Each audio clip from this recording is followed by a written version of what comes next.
लोकसभा निवडणुकांचं वेळापत्रक जाहीर झाल्यानंतर राजकीय पक्षांमध्ये जागा वाटपाच्या चर्चेच्या अनेक फेऱ्या झाल्या।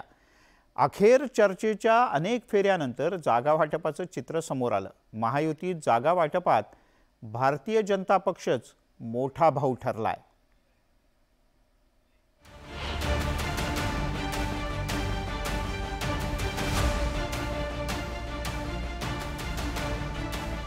लोकसभेची निवडणूक जाहीर झाल्यापासून महायुतीच्या जागा वाटपाविषयी सतत चर्चा सुरू होती। 2 टप्प्यातलं मतदान झाल्यानंतर सुद्धा महायुतीचं संपूर्ण जागा वाटप काही जाहीर होत नव्हतं। त्यामुळे जागा वाटपाच्या फॉर्म्युलावरून अनेक तर्कवितर्क लावले जात होते।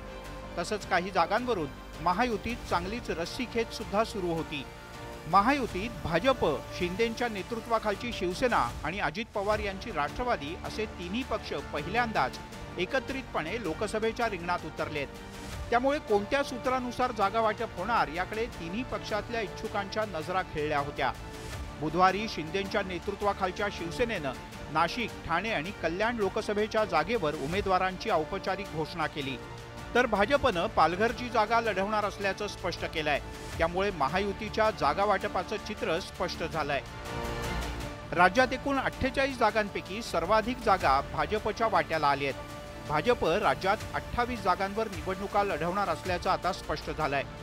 शिंदेंच्या नेतृत्वाखालच्या शिवसेनेला 15 जागांवर समाधान मानावं लागलंय, तर अजित पवार यांच्या राष्ट्रवादीला 4 आणि महादेव जानकर यांच्या राष्ट्रीय समाज पक्षाच्या वाट्याला 1 जागा आली आहे। या जागा वाटपावरून आता राजकारण सुरू झालंय।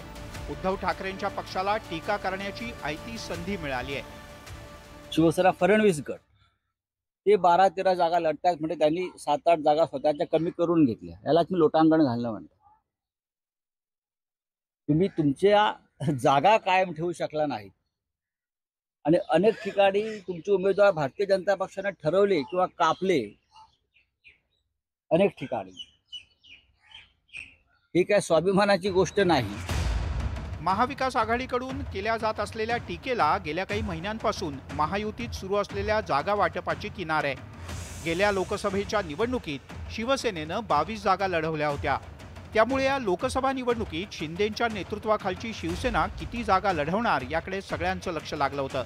तसंच शिंदेंच्या नेतृत्वाखालचे शिवसेनेचे नेते सुद्धा 22 पेक्षा एकही कमी जागा घेणार नाही असा दावा करत होते।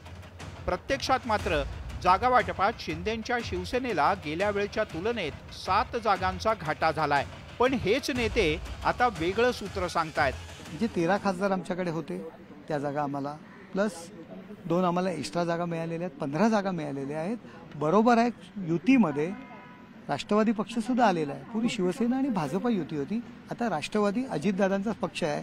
शेवटी युतीमध्ये सर्व घटक पक्षांना, महादेव जानकरांचा पक्ष आहे, सर्व घटक पक्षांना संधी देणं गरजेचं असतं। महाविकास आघाडीच्या जागा वाटपावर नजर टाकली तर उद्धव ठाकरे यांच्या शिवसेनेनं सर्वाधिक म्हणजे 21 जागा पदरात पाडून घेतलेत। त्या तुलनेत मुख्यमंत्री एकनाथ शिंदे यांना महायुतीच्या जागा वाटपात गेल्या वेळी लढलेल्या जागा राखता आलेल्या नाहीत। शिवसेनेतल्या फुटीनंतर 13 खासदारांनी एकनाथ शिंदे यांना पाठिंबा दिला होता।